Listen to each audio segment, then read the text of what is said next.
parāda cēloņi. Tātad pastāstīšu no pieredzes, tātad pa punktiem izlikšu ārā informāciju, kas ir jāpamaina, lai īstenībā savu dzīvi sakārtot. Pirmais parāda cēlonis ir tā, ka mums ir emocionāli tādas vēlmes, prasības salīdzināt sevi ar citiem cilvēkiem. Un tajā mirklī, ka mēs salīdzinām sevi, mēs tā kā gribam vairāk sasniegt kaut kādas lietas. Un mēs reizēm neapdomīgi pērkam tās lietas, kuras mums vēl nav tā kā pienākušas mūsu kārtā. Vienkārši nav, mēs neesam tam gatavi. Un tad attiecīgi sākas tā, ka mēs tērējam vairāk nekā mēs nopelnām.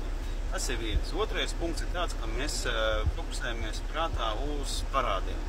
Mēs savā laikā nenormāli vienkārši fokusējos uz to, ka visu laiku domāju parādi, bet es aizmirsu ļoti svarīgu niansi, kad man ir jāfokusējas tieši uz darba kultūru, uz apkalpošanu cilvēku, uz darba izpildīšanu, un tiklīdz es sāku fokusēties, mans prāts sāka rast dažādus risinājumus, kā dabūt visu gatavu. Tas bija punkts 2. Trešais tāds solis ir tāds, ka tad, kad mums visu laiku jādzīvo no viena datuma līdz otram, no algas līdz algai, kā saka, tad mums ir stress iekšējs. Es to saku pēc sevis, un tad, kad es sāku katru mēnesi atlikt un veidot rezerves priekš sevis, tad kā investīciju tādu fondu, drošības pilvenu, vienalga kā var nosaukt, ja, bet vienkārši rezervīts. Un visu laiku papildināju. Tajā mirklī man iestājās tā, ka mans prāts nevis domāja par tiem kredītiem, bet es sāku domāt par to, ka, reku, man kontā stāv nauda. Tad es savu fokusu sāku organizēt uz to visu procesu, ka tur viss tas notiekās. Tiklīdz es to sāku darīt, uzreiz man iekšā iestājās tāds miers. Tad nākošais solis ir tas, kas ir nepieciešams. Ja?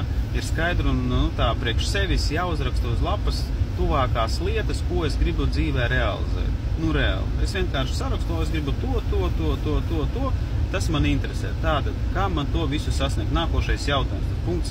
Punkts nākošais ir tāds, ka es sarakstu darba uzdevumus un lietas, kas man ir jāizdara, lai es to dabūtu gatavu, lai es to varētu realizēt. Un tiklīdz es sāku to darīt, mans prāts, visas darbības sāka domāt, kā to visu dabūt gatavu. Nākošais punkts ir tāds, ka mēs dzīvē, es arī pēc sevis saku, mēs bieži vien baidamies dzīvē izdarīt kaut kādas lietas, kuras reāli, liekas, ka mēs netiksim galā. Tajā mirklī, ka man bija parādi, es vienkārši ņēmu visus darbus, visus. Es nezināju, kā es viņus realizēšu. Es tiešām nezināju, kā es viņus realizēšu, bet tad, kad es to visu atļāvu sev tā kā pieņemt, kad es varu tikt galā, es varu to visu organizēt, veidot, tajā mirklī man sāk dot visādus darbus, tiešām tos, ko es agrāk nebiju darījis, un tad es sāku domāt, kā lai tiek galā.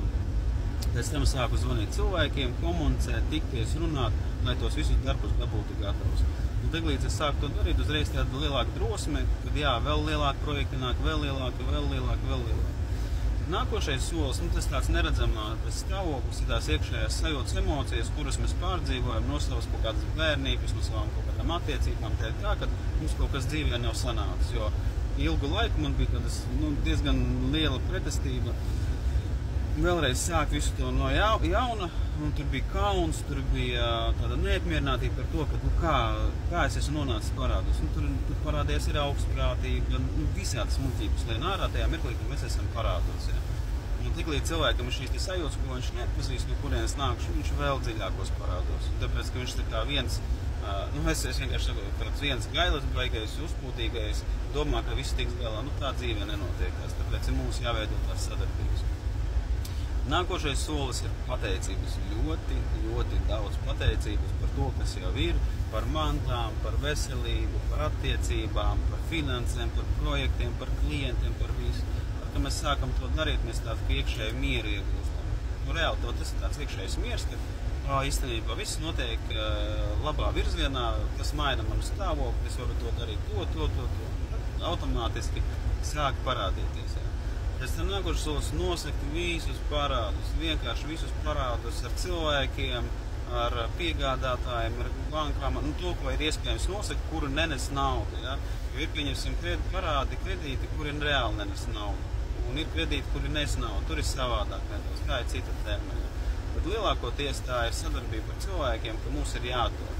Tad nākošais solis ir ļoti daudz dot sabiedrībai, ļoti daudz cilvēkiem informācijas, lietas, ko tu kā cilvēks vari reāli no sevis piedāvāt, lai otram cilvēkam būtu vieglāk tā dzīves situācija. Tāpēc es šos video arī uzņemu, ka es stāstu par to savu pieredzi, jo agrāk es vienkārši nebiju vēl psiholoģiski gatavs par to dalīties, ja, jo tā nepatīkamā sajūta, ka ir parādi, ka ir kredīti, ka tas ir stress, nav tāda dzīvesprieka, nav tādas intereses, ka tu gribi kaut ko tiešām darīt. Ja.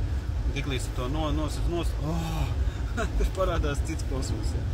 Tāpēc, lai izdodās tikt ārā no tām, izmantojot tos soļus, tikt ārā no tiem stāvokļiem, kuri neapmierina un vienkārši uzlabot savu dzīves kvalitāti.